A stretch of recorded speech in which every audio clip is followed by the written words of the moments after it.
From a moment New Zealand radio pioneer Professor Robert Jack's voice echoed across the airwaves in 1921, New Zealanders have been fascinated by radio.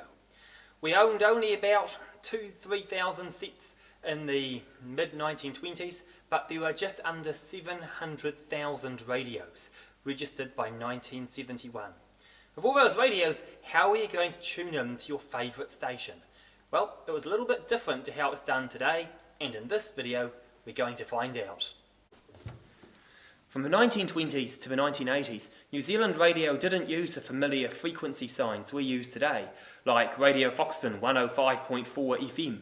Instead, they used a mixture of letters and numbers in a call sign.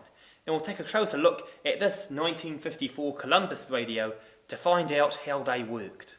So if your station started with the number 1, it meant it was located in the North Island north of Taupo. If it started with number 2, it was the North Island south of Taupo and included Nelson and Marlborough in the south.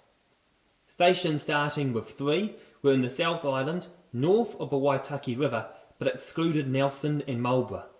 And if your station started with 4, you were in the deep south, south of the Waitaki River. Moving on to the letters, stations starting with a Y were public interest stations, sort of like Radio New Zealand today. So if it was a YA, it was similar to the national program. If it had YC, it was like Radio New Zealand Concert, playing more traditional music. Stations starting with a Z were also publicly owned, but they were more commercial in nature. They played more advertising, they played more modern music, and if the station started with an X, it was a privately owned station.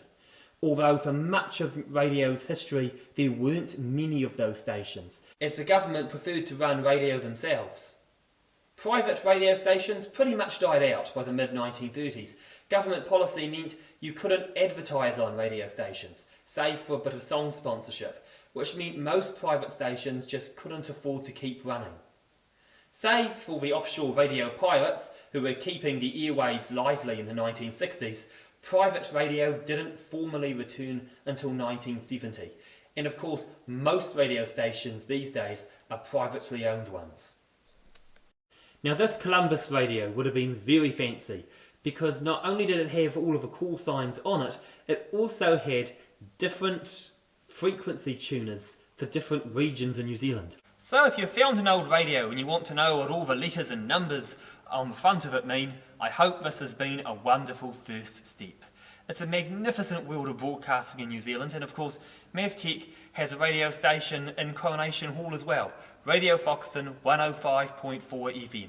If you don't live locally, do check out our website and it will give you a link to digital audio so you can tune in anywhere in the world. And you don't even need to understand the call signs to do so. Thank you very much for listening, and I hope you've learnt a lot. Thank you.